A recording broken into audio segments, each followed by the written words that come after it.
साथियों, चलिए हम लोग देखते हैं क्लास 10 फिजिक्स का कुछ एक मोस्ट इंपॉर्टेंट चैप्टर है आपका चैप्टर 4 विद्युत धारा इलेक्ट्रिक करंट कहते किसे हैं। हम लोग जानेंगे इस चैप्टर में इलेक्ट्रिक करंट होता क्या है, इलेक्ट्रिक करंट का उपयोग क्या है, इलेक्ट्रिक करंट कितने प्रकार का होता है तथा कौन कौन होता है, किस किस माध्यम से इलेक्ट्रिक करंट हम लोग ले सकते हैं और कहाँ कहाँ इसका उपयोग है। चलिए हम लोग जानते हैं। तो सबसे पहले इलेक्ट्रिक करंट जानने के लिए, विद्युत धारा जानने के लिए हम लोग को जानना पड़ेगा आवेश, विद्युतीय आवेश, विद्युत आवेश यानी कि इलेक्ट्रिक चार्ज, विद्युतीय आवेश। चलिए मेरे दोस्त जानते हैं आवेश कहते किसे हैं। तो जब किसी दो अलग अलग पदार्थों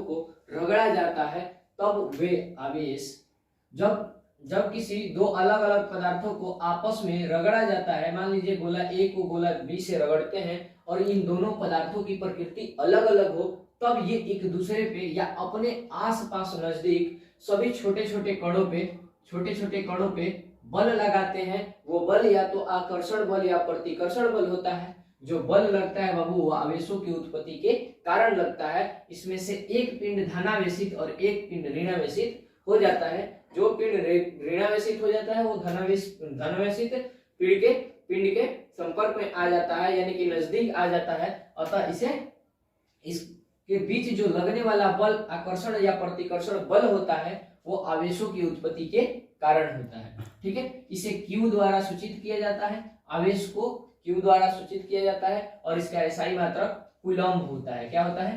कूलम्ब होता है।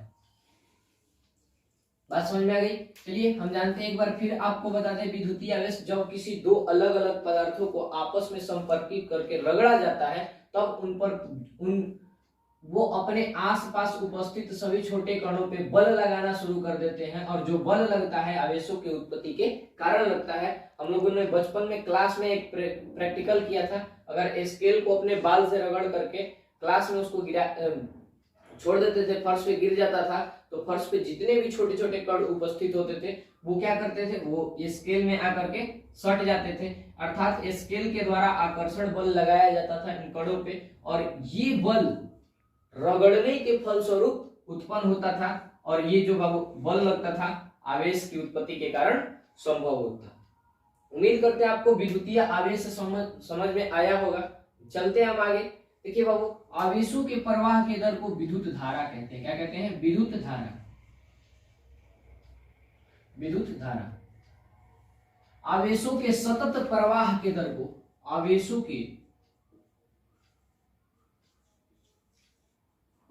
के सतत प्रवाह के दर को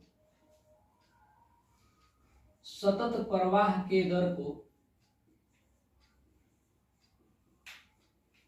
विद्युत धारा कहते हैं। क्या कहते हैं? विद्युत धारा कहते हैं। अब देखिए मेरे दोस्त, जब किसी भी चालक के द्वारा लगातार किसी आवेश का वो एक स्थान से दूसरे स्थान तक जाना होगा, यानी कि सतत प्रवाह, यानी कि लगातार प्रवाह। कैसा प्रवाह? लगातार प्रवाह। ये नहीं कि कोई चालक है, यहाँ से एक आवेश गया, उसके बाद फिर बंद, उसके बाद फिर 5 मिनट बाद एक आवेश गया, नहीं, तब ये विद्युत धारा नहीं होगी। आवेशों के सतत प्रवाह के दर को विद्युत धारा कहते हैं। विद्युत धारा का एसआई मात्रक एम्पियर होता है। एसआई मात्रक एम्पियर होता है और इस एम्पियर को ए द्वारा सूचित किया जाता है। इस एम्पियर को ए द्वारा सूचित किया जाता है और विद्युत धारा को आई द्वारा सूचित किया जाता है। ठीक है, उम्मीद करते हैं आपको वो परिभाषा समझ में आया होगा। इसके साथ ही चलिए हम लोग जानते हैं अभी आवेशों के सतत प्रवाह कहाँ होगा? किसी चालक में। तो विद्युत धारा के प्रवाह के अनुसार, और बाबू अगर मान लीजिए आपको बता दें आवेश विद्युत धारा I बराबर फॉर्मूला होता है Q/T। कहीं भी I अगर निकालना हो तो Q/T, आवेश के प्रवाह बटा में समय। ठीक ना, आवेशों की संख्या बटा में समय या आवेश बटा में समय। ठीक है, अब देखिए, अब विद्युत धारा के प्रवाह के अनुसार पदार्थ जो है दो प्रकार का होता है। कितने प्रकार का होता है? 2 प्रकार का। अब इस 2 प्रकार में कौन कौन प्रकार होता है? एक होता है आपका चालक, और दूसरा होता है कुचालक। इस चालक को सुचालक भी कहते हैं, सुचालक भी कहते हैं मेरे दोस्त। अब देखिए सुचालक किसे कहते हैं, वे सभी पदार्थ या फिर वे वैसे सभी तार या वैसे सभी पदार्थ जिनमें बाबू फ्री इलेक्ट्रॉन मुक्त इलेक्ट्रॉन उपस्थित होता है और वो एक सिरा से अपने एक सिरा से विद्युत धारा या उष्मा को एक सिरा से दूसरे सिरे तक आसानी से जाने देता है, बिना किसी हरास के जब जाने देता है तब उसे बाबू सुचालक या चालक कहते हैं। वे सभी पदार्थ जो जिनमें फ्री इलेक्ट्रॉन मुक्त इलेक्ट्रॉन की उपस्थिति होती है, इसके साथ ही वे अपने एक सिरे से दूसरे सिरे तक उष्मा और विद्युत को आसानी से जाने देता है, तब उसे सुचालक कहते हैं। इंग्लिश में इसको कंडक्टर बोला जाता है। साथ ही बाबू कुचालक वे सभी पदार्थ जो अपने एक सिरे से दूसरे सिरे तक विद्युत या उष्मा को नहीं जाने देते हैं, अर्थात उन सभी में बाबू फ्री इलेक्ट्रॉन नहीं पाए जाते हैं, उन्हें कुचालक कहते हैं। सभी सुचालक सभी धातुएं जो होते हैं सुचालक होते हैं, धातु जो होते हैं सभी सुचालक होते हैं। अपवाद है आपका एक पीवी, सीसा जिसको बोलते हैं, सीसा धातु एक जो है बाबू अपवाद है, जो कि धातु होते हुए भी उष्मा और विद्युत का कुचालक होता है, सुचालक नहीं होता है। यानी कि सीसा के एक सिरे पे अगर आप करंट पास कीजिएगा तो दूसरे एक सिरे पे अगर करंट देते हैं तो दूसरे सिरे पे करंट नहीं जा पाएगा। ठीक है, उम्मीद करते हैं आपको ये चीज समझ में आया होगा। चलिए समझते हैं कुचालक। कुचालक यानी कि नॉन कंडक्टर।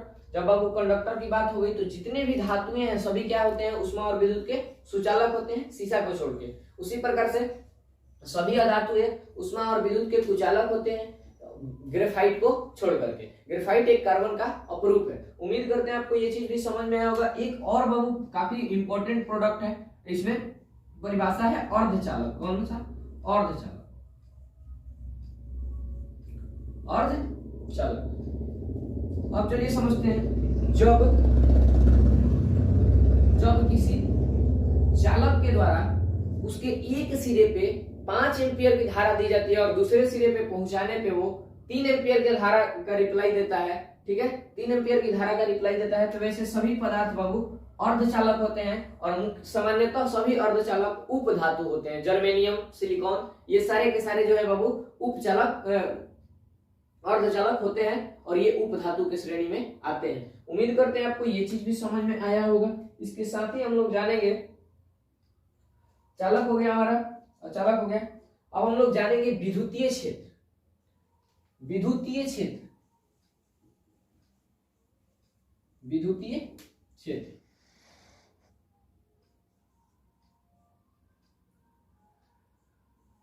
तो किसी चालक के आसपास का वह क्षेत्र, किसी चालक के क्षेत्र का वह अंतिम बिंदु जहां तक किसी अन्य चालक को ले जाने पे विद्युतीय बल का, किसका बाबू? विद्युतीय बल का अनुभव होता है, तब इस क्षेत्र को विद्युतीय क्षेत्र कहते हैं। उम्मीद करते हैं आपको बाबू ये कॉन्सेप्ट समझ में आया होगा। मिलते हैं नेक्स्ट वीडियो में और ज्यादा मोस्ट इंपोर्टेंट कॉन्सेप्ट के साथ। और ज्यादा मोस्ट इंपोर्टेंट कॉन्सेप्ट के लिए हमारा देखते रहिए यूट्यूब चैनल मिशन और द ऑफिशियल। अभी के लिए इतना ही। जय हिंद।